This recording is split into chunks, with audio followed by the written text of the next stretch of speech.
신앙 고백함으로 하나님 앞에 청년부 예배 드리도록 하겠습니다. 함께 사도신경 고백합니다.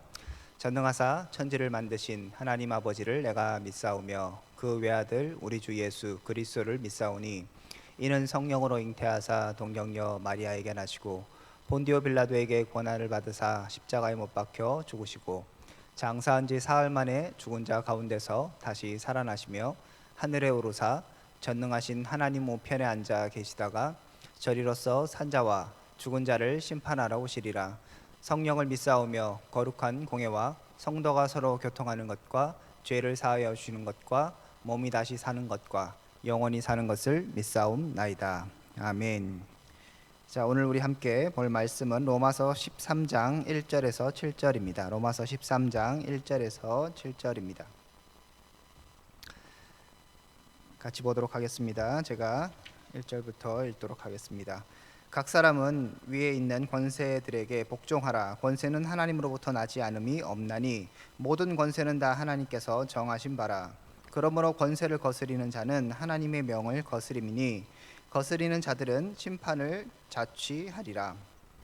다스리는 자들은 선한 일에 대하여 두려움이 되지 않고 악한 일에 대하여 되나니 내가 권세를 두려워하지 아니하려느냐. 선을 행하라. 그리하면 그에게 칭찬을 받으리라. 그는 하나님의 사역자가 되어 내게 선을 베푸는 자니라. 그러나 내가 악을 행하거든 두려워하라. 그가 공연히 칼을 가지지 아니하였으니 곧 하나님의 사역자가 되어 악을 행하는 자에게 진노하심을 따라 보응하는 자니라. 그러므로 복종하지 아니할 수 없으니 진노 때문에 할 것이 아니라 양심을 따라 할 것이라. 너희가 조세를 바치는 것도 이로 말미암음이라. 그들이 하나님의 일꾼이 되어 바로 이 일에 항상 힘쓰느니라. 모든 자에게 줄 것을 주되 조세를 받을 자에게 조세를 바치고 관세를 받을 자에게 관세를 바치고 두려워할 자를 두려워하며 존경할 자를 존경하라. 아멘. 자, 우리 계속해서 이제 로마서의 후반부, 그러니까 말씀드리고 있지만 실제적으로 그리스도인들이 어떻게 살아야 되는가, 이 삶의 태도, 삶의 모습, 삶의 여러 가지 규칙들을 살펴보는 것 가운데 있습니다. 그리스도인으로서 구원받았다면 충분하게 이렇게 살아야 됩니다라고 바울이 여러 가지로 권면하고 있고요. 오늘은 그 권면의 대상, 권면의 주제가 뭐냐면 권세자들에 대해서 어떻게 해야 되는가. 권세자들이라고 하면 행정가들이 되겠죠. 국가 권력, 여기에 대해서 우리가 어떠한 태도를 가져야 되는가를 이야기하고 있습니다. 사실 교회만 잘 다니면 됐지 또 국가까지 신경 써야 되고 권세자들까지 신경 써야 되는가, 이런 생각이 들 수도 있어요. 그렇지만 그리스도인이라는 것 자체가 균형 잡힌 삶을 사는 것입니다. 교회에만 있고 사회생활은 아무것도 안 하고, 혹은 또 교회에 다니니까 나는 사회와는 척지고 사회와는 완전히 단절하고 산속에 들어가 사는 것처럼 그렇게 사는 삶이 아니라는 것이죠. 그리스도인이 되었으면, 하나님의 백성이 되었으면 그 다음에 삶이 있는데, 교회 생활뿐만 아니라 우리 지난번에는 교회 생활, 그 다음 사람을 어떻게 대하는가를 살펴봤잖아요. 그 다음에는 사회적으로도 우리가 분명하게 맡은 역할이 있고 사회적으로 우리가 가져야 될 태도가 있기 때문에 이 말씀을 지금 우리에게 전해주고 있습니다. 그러니까 굉장히 중요한 거라고 생각할 수 있겠죠. 자, 그래서 권세자들, 세상을 다스리는 그 사람들에게 우리가 어떠한 태도를 가질 것인가에 대해서 이렇게 얘기합니다. 1절에 보면 각 사람은 위에 있는 권세자들에게 복종하라라고 얘기합니다. 그러니까 권세자들을 따르라는 것이죠. 무시하지 말고 복종하라고 얘기합니다. 근데 생각해 보면 우리가 아는 것처럼 지금 로마에 있는 이 성도들에게 있어서 로마 권력은 그렇게 좋아 보이는 권력이 아니에요. 자신들에게 적대적이거나 혹은 별로 이렇게 선의를 베풀지 않는, 심지어 이제 어떤 시대에는 어떤 황제, 네로 황제라든지 이런 사람들에 있어서는 굉장히 그리스도인들을 박해하고 핍박했던 그런 권세들입니다. 자, 이런 사람들이 있음에도 불구하고 지금 사도 바울이 이렇게 권면하는 것이죠. 각 사람은 위에 있는 권세자들에게 복종하라. 어떻게 보면 굉장히 어려운 또 이야기일 수 있는 것이죠. 앞에서 우리가 살펴봤던 것처럼 원수를 대할 때 선하게 대하고, 원수가 줄이거든 목마르거든 먹이고 그 다음에 물을 주라, 이렇게 하는 이 말씀처럼 이것도 사실은 순종하기 굉장히 어려운 부분일 수 있습니다. 그런데 이렇게 얘기하는 것이죠. 그럼 그 이유가 무엇일까를 우리가 분명히 생각해야 합니다. 그냥 권세자들이 힘이 있기 때문에, 혹은 그렇게 해서 좋은 게 좋은 거니까, 아니면 사회생활을 하려면, 그래도 이 세상에서 살아남으려면 이렇게 권세자들에게 복종해야 되기 때문에, 이런 이유가 아니라 1절 후반부에 이렇게 얘기했죠. 권세는 하나님으로부터 나지 않음이 없나니 모든 권세는 다 하나님께서 정하신 바라라고 얘기합니다. 자, 우리가 11장에서 살펴봤었죠. 만물이 주에게서 나오고 주로 말미암고 주에게로, 그에게로 돌아간다. 주에게로 돌아간다, 우리가 살펴봤지 않습니까? 만물이 하나님으로부터 나온다는 것이 분명한 성경의 진리입니다. 그러면 이런 것이죠.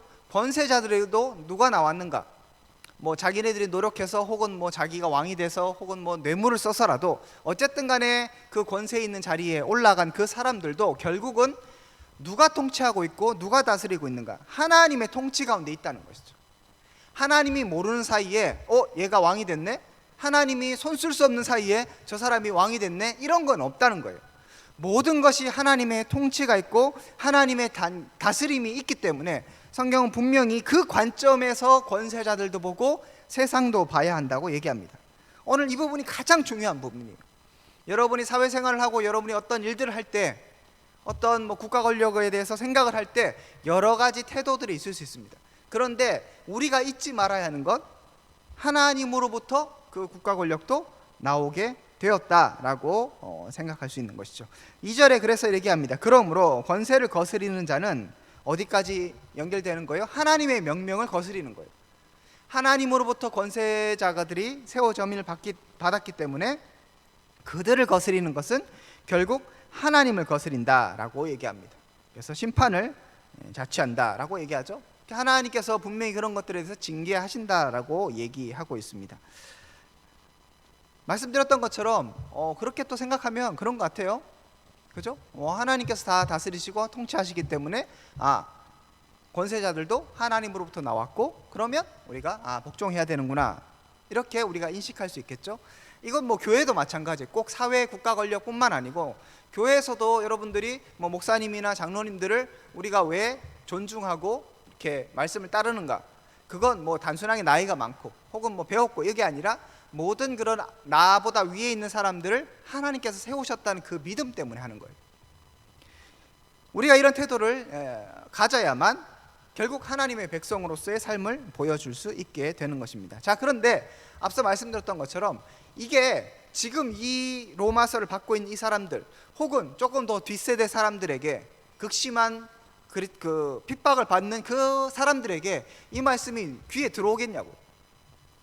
말도 안 된다. 어떻게 우리가 그런 사람들, 우리를 핍박하는 사람들에게 복종할 수 있는가? 이런 마음이 분명히 들 수 있습니다. 자, 그래서 이런 물음을 던질 수 있겠죠. 사실 이 부분은 학자들 간에 굉장히 논란이 많아요.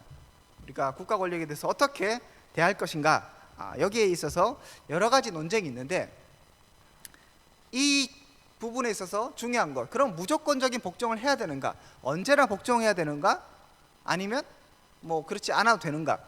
오늘 말씀에서는 뭔가 항상 복종해야 되는 것 같은 생각이 들기도 합니다. 그런데 뭐 예를 들어서 극단적인 예지만 이렇게 생각해 볼 수 있는 거죠. 그러면 북한 뭐 정권 하나님이 세우셨으니까 그러면 그들에게 순종해야 되는가? 김정은에게 순종해서 교회 가지 마라 하니까 교회 가지 말고 예 알겠습니다 뭐 이렇게 하는 것이 옳은 것인가 할 때 당연히 옳지 않은 것 같은데, 오늘 본문에서는 그렇게 하라고 얘기하죠. 더 좀 뭐 심각한 또 예를 들자면 독일에 나치가 있었죠, 그죠? 예, 거기에 있어서 유대인들을 핍박하고 사람들을 어렵게 하고 전쟁을 저지르는 그런 일들을 했어요. 그러면 그것이 하나님께 세운 국가 권력이니까 무조건 순종해야 되는가? 이런 이제 의문이 분명히 들게 되는 것입니다. 이 말씀을 잘못 이해하면 무조건적인 순종으로 가요. 그래서 국가가 뭘 하든 간에 알겠습니다, 오케이 해서, 사실은 그런 마음 가운데 뭐가 있는가 하면 그 권력 욕이 있는 거죠. 권세 잡은 자들이 이렇게 하는 거에 대해서 봐라, 로마서에 이런 얘기하고 있지 않느냐, 우리 국가 권력을 따라가야 된다. 그래서 사실 우리나라에서도 군사 정권이 있을 때 많은 교회가 여기에 대해서 반대하거나 제 목소리를 내지 못하고 그냥 그대로 따라갔어요. 그 근거를 여기에 삼은 것이죠. 로마서에 봐라, 국가 권력에 대해서 우리가 충분하게 복종해야 되지 않느냐, 이런 논리로 이 말씀을 악용하기도 하는 것이죠. 반대로 가면 현실이 그렇지 않은데 어떻게 우리가 그렇게 할 수 있는가? 독재 정권, 그 다음에 뭐 역사적으로 있어왔던 그런 잘못된 일들이 얼마나 많은데 우리가 이 말씀에 어떻게 순종할 수 있는가? 이건 그냥 하나의 선언적인 얘기에 불과하다, 그래서 이 말씀 무시하고 그냥 자기 멋대로 또 하는 경우도 있을 수 있습니다. 둘 다 극단이에요. 그렇기 때문에 우리가 이 말씀의 본의가 무엇인가, 정말 우리가 어떻게 사회생활을 해야 되는가에 있어서 제대로 고민할 필요가 있습니다. 일단 이렇게 한번 생각해 보죠. 국가 권력에 우리가 좀 복종하고 순종해야 한다는 이런 논리의 근거는 뭐냐 하면 이런 겁니다. 여러분이 생각할 때 심지어 뭐 나치라고 치고 혹은 또 뭡니까 저 뭐 북한 권력이라고 칩시다. 자, 그런 권력자, 우리가 보통 정통성을 인정하지 못하고 독재 권력이라고 하더라도 예를 들어서 살인자에 대해서 어떻게 생각할까요? 김정은 정권에서는 살인자는 가만 놔둬도 됩니까?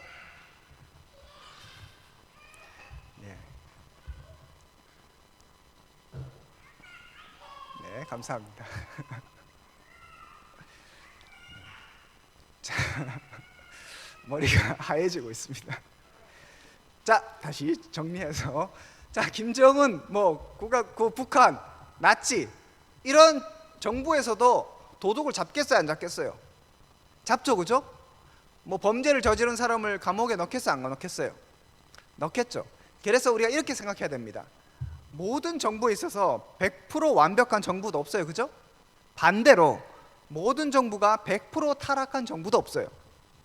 국가 권력이라는 게 이렇게 생각해야지, 너무 극단적으로 생각해 버리면, 그래서 아예 뭐 하나님 세운 거니까 완벽하니까 우리가 무조건 따르자, 이것도 문제고, 하지만 완벽하게 타락하고 완벽하게 문제가 있어서 법도 안 지키고 지 멋대로 하는 그런 거는 없어요. 심지어 무슨 개 모임을 해도 나름대로 규칙이 있잖아요, 그죠? 뭐 성문법은 아닐지라도 나름대로 이렇게 돈은 내야 되고 안 내면 뭐라 하고, 그죠? 맛있는 걸 먹어도 돈 너무 많이 쓰면 안 되고, 이렇게 나름대로 불문율이 있는 거와 마찬가지입니다. 그렇기 때문에 우리가 국가 권력에 대해서, 국가의 어떤 권세자들에게서 순종한다는 것은 그런 의미인 것이죠. 국가의 체계가 있고 그 체계를 우리가 인정하지 않으면 사회 자체가 굴러가지 않는 것이죠. 그렇기 때문에 그리스도인은 그런 체제를 인정하고 우리가 말 그대로 준법하고 공의를 세우고 정직하게 살아가고 선을 행한, 뒤에도 나오지만 선을 행하는 삶을 살아야 된다는 것들을 얘기하고 있습니다. 자, 문제는 이제 두 번째죠. 그런데 여기에서 우리가 국가 권력에 있어서 복종해야 된다는 이유를 분명히 근거를 드는데 무엇이었습니까? 모든 권세는 하나님으로부터 나왔다는 것이죠. 그래서 지금 우리가 이 가치 판단을 할 때 무엇이 기준이 되는가 하면, 내가 생각할 때 이 정권은 잘했다, 내가 생각할 때 이 정권은 나쁘다, 이것은 우리가 복종하거나 복종하지 않는 근거가 되지 않습니다. 그죠? 근거는 뭐라고 그랬어요? 하나님인 거예요. 자, 그렇다면 문제는 오히려 쉽게 풀립니다. 만약에 어떤 정부나 어떤 권세가, 어떤 위정자가 하나님을 대적하게 되면 우리는 어떻게 해야 합니까? 거기에 거부해야 합니다. 왜냐하면 하나님께서 세운 그 사람이 하나님을 거부하고 하나님을 대적하면 그것을 따를 수 없는 것이죠. 그렇지만 반대로 그 정부가 뭐 크게 하나님 앞에서 이상한 짓을 하지 않고 그냥 말 그대로 세상적인 어떤 가치관을 따라서 나름대로 뭐 법과 뭐 어떤 그런 원칙에 따라서 생활하게 된다면, 그 국가를 통치하게 된다면 그것에 대해서 우리가 충분하게 따르고 그것을 준행하고 따라가야 될 의무가 있게 되는 것이죠. 자, 그래서 결국은 우리가 국가, 정부, 그다음 권력, 그리고 우리보다 앞선 자들, 어떤 권력 있는 사람, 힘 있는 자들에 대해서 어떤 태도를 가져야 되는가, 이것은 내가 좋고 나쁘고의 문제가 아니라 하나님이 이 중간에 계시고 하나님께서 통치하시고 하나님께서 이 모든 것들을 계획하고 계시고 하나님께서 운행하고 계신다는 그 사실을 알 때, 그때 우리의 판단 기준이 바뀌게 되는 겁니다. 내가 볼 때 좋고 나한테 이득이 되는 정부, 나에게 뭐 좀 좋게 하는 정부, 내가 예를 들어서 집이 있어, 부동산 정책을 집을 막 올리는 정부, 그럼 나한테 마음이 들고, 부동산을 자꾸 가격을 떨어뜨리고 막 세금 내라고 해, 그럼 나쁜 정부, 이렇게 생각하는 것은 오늘 본문에 보면 성경적인 태도가 아닌 것이죠. 그건 내 욕심, 나의 이득이 중심이 되는 것이죠. 정부를 우리가 판단하고 평가하는 것의 핵심 무엇이다? 하나님인 거예요. 그래서 우리가 하나님을 잊지 않을 때, 결국은 세상의 어떤 삶, 사회생활을 할 때에도 결국 하나님께서 통치하시고 하나님께서 다루신다는 그 사실을 잊을 때 세상 사람들과 똑같이 살아가게 되는 것이죠. 하지만 사도 바울은 분명히 얘기하죠. 너희는 이 세대를 본받지 말라고 얘기하잖아요. 이 세대는 너희의 어떤 안목, 너희의 판단 기준, 그리고 너희의 이득을 위해서, 사람들의 이득을 위해서 그렇게 행하고 결정하고 판단하지만 하나님의 백성은 그게 아니라는 것이죠. 나의 이득과 상관없이 하나님의 뜻이 무엇인가 분별하는 것이 필요합니다. 그래서 계속적으로 하나님이 기뻐하시고 선하시고 온전한 뜻이 무엇인가 분별하라고 얘기하는 게 그냥 하는 얘기가 아닌 것이죠. 내가 어떤 정부에 대해서 판단할 때도 정말 하나님의 뜻은 무엇인가 해서 깊이 고민해야 되는 거예요. 나의 이득을 내려놓고 그런 모습이 필요합니다. 자, 그래서 3절부터 이렇게 얘기하죠. 다스리는 자들은 선한 일에 대하여 두려움이 되지 않고 악한 일에 대하여 되나니. 이게 좀 어려운 얘기일 수 있는데 제가 다른 번역본을 가지고 왔어요. 선한 일을 하는 사람은 통치자가 두려워할 것이 없으나 악한 일을 하는 사람은 두려워합니다. 이렇게 번역할 수 있습니다. 그래서 통치자를 두려워하지 않으려면 선한 일을 하십시오. 그러면 그에게 칭찬을 받을 것입니다. 자, 국가 권력을 우리가 상대할 때 어떻게 해야 되는가? 그 사람들이 권력이 있기 때문에, 그리고 안 하면 감옥에 쳐넣기 때문에 우리가 그렇게 순종하는 게 아니에요. 내가 하나님의 자녀로서 하나님이 통치를 지금 받고 있기 때문에, 그 사람들이 하나님의 대리자로서 지금 통치하고 있기 때문에 내가 가질 태도는 뭐냐 하면 선한 양심을 따라서 선을 행하는 것을 통해서 우리가 사회생활을 해야 된다는 겁니다. 국가 권력이 두려워서 하는 것이 아니라고 얘기하죠. 더 나아가면 결국 하나님을 두려워하기 때문에 하나님 때문에 내가 선을 행하고 내가 사회생활에서도 법을 지키라고 이야기하는 것입니다. 그래서 4절에 보면 심지어 이렇게 얘기하는 것이죠. 그는 하나님의 사역자가 된다고 얘기합니다. 그가 누구입니까? 권력자들이죠. 그러니까 하나님께서 통치하시고 하나님께서 세우셨다라고 생각하기 때문에 권력자들이 하나님의 사역자, 하나님의 일꾼이 된다고 얘기하는 것이죠. 그렇기 때문에 하나님의 일꾼을 대하는 그런 태도로 우리가 그들을 대할 수가 있는 것이죠. 뒷부분에 얘기합니다. 4절에 그러나 내가 악을 행하거든 두려워하라. 그가 공연히 칼을 가지고지 아니하였으니 곧 하나님의 사역자가 되고 악을 행하는 자에게 진노하심을 따라 보응하는 자니라. 그래서 여기서 국가 권력이 얘기할 때 뭐 국가 권력이 자신의 욕망과 어떤 뭐 그것을 위해서 사람을 압제하고 그런 얘기를 하는 게 아니에요. 지금 선을 행하는 사람들을 이렇게 더 선을 행할 수 있도록 해주고 악을 행하는 사람들을 막고, 이것이 국가 권력의 기본적인 요소이고, 그런 요소들을 따라서 살아가는, 그런 따라서 행하는 그 국가 권력에 대해서 하나님이 세우신 것이고 우리가 거기에 대해서 순종하고 복종해야 된다, 이렇게 얘기하는 것입니다. 선을 행하라고 얘기하고요. 5절에 보면 양심을 따라 행하라고 이야기합니다. 그래서 적용점으로 조세를 바치는 것, 세금을 내는 것들도 너희들이 하나님의 일꾼된 사람들에게 마땅히 줄 것들을 주는 것과 같은 그런 생각으로 세금을 바치라고 얘기합니다. 사실 이제 국가 권력에 대해서 우리가 뭐 대할 때 제일 어려운 게, 여러분들은 세금을 지금 잘 안 내잖아요. 그죠? 간접세만 내잖아요. 직접세를 내기 시작하면 마음이 어려워집니다. 내가 월급 받는데 엄청난 부분을 그냥 가져가요. 그러면 마음이 힘들어요. 특히 돈이 많으면 더 많이 떼가고죠. 돈이 뭐 안 많아봐서 잘 모르겠는데 하여튼 내가 받는 돈도 없는데 그걸 떼가면 정말 좀 마음이 힘들어요. 그래서 계속적으로 하는 게 어떻게든 자기가 돈을 더 많이 가지고 세금 안 내려고 그렇게 막 발버둥을 치잖아요. 기업도 그 마찬가지고 어떻게든 조세를 이렇게 회피하려고 하는 것이죠. 그런데 그렇게 살지 말라는 것입니다. 국가 권력이 지금 하는 게 악을 막고 선을 좀 더 할 수 있도록 그렇게 하는 일들을 맡은 하나님의 일꾼이기 때문에 너희들에게 세금 낼 거 있으면 조세를 바치라라고 얘기합니다. 그래서 7절에 이렇게 얘기하죠. 모든 자에게 줄 것을 주되 조세를 받을 자에겐 조세를 바치고 관세를 받을 자에겐 관세를 바치고 두려워할 자를 두려워하고 존경할 자를 존경하라라고 성경이 이야기하고 있습니다. 자, 오늘 뭐 얘기가 사실은 여러분하고 조금 거리가 먼 것일 수 있어요. 지금 당장에 뭐 몰라, 유민이는 동사무소에서 일하니까 그래도 조금 그래 나를 좀 존중해 줬으면 좋겠다 이런 생각이 들 수도 있는데, 뭐 중요한 거 뭐 이렇게 크게 우리에게 와닿지 않고 뭐 세금 내는 것도 없고 별 관심이 없을 수 있습니다. 그런데 오늘 말씀에서 여러분들이 가장 중요하게 생각해야 되는 것, 어떤 사물을 보고 어떤 세상을 볼 때 여러분의 관점 가운데 과연 하나님이 얼만큼 자리를 차지하고 있는가, 전 이것이 더 중요하다고 생각합니다. 세상의 권력자들을 볼 때, 지금 정부를 볼 때, 혹은 뭐 과거 정부를 볼 때, 좀 있으면 이제 대통령 선거도 하게 될 텐데 우리가 누구를 뽑을 것이며 뭐 누가 좋고 누가 나쁘고, 제가 지난주에는 그래서 그거에 대해서 너무 험담하거나 막 안 좋게 얘기하지 말라고 얘기했습니다. 좀 신사답게, 그리스도인답게 정제된 그런 언어와 사람들 너무 얕잡아 보지 말고 그런 태도를 가져야 된다고 분명히 얘기했는데, 이 국가 권력에 대해서도 똑같은 태도를 가지는 거죠. 왜 그래야 되는가? 그게 폼나 보이기 때문에, 그게 좀 더 인격적으로 성숙되기 때문에 그런 얘기를 하는 게 아닌 거죠. 내가 하나님을 섬기고 있냐는 것이죠. 나의 삶 가운데 여전히 하나님의 통치를 인정하고 있냐는 것이죠. 심지어 하나님의 통치가 임하지 않는 것 같은 이 사회 가운데도 하나님께서 여전히 일하고 계시며 하나님이 주인이라는 것을 그리스도인이 인정하지 않으면 도대체 누가 인정하는 거죠? 여러분의 삶 가운데도 마찬가지입니다. 오늘 그 말씀에서 계속적으로 국가 권리에서 얘기하면서 결국 어디까지 가는가 하면 모든 자에게 줄 것을 주라고 얘기하죠. 그러면서 두려워할 것은 두려워하고 존경할 사람 존경하고 좀 마땅히 대할 것을 대하라고 얘기합니다. 나의 기준이 아니라 무엇이다? 하나님이 세우신 것이 있기 때문이죠. 여러분의 삶 가운데서 여러분의 삶의 판단 기준은 무엇입니까?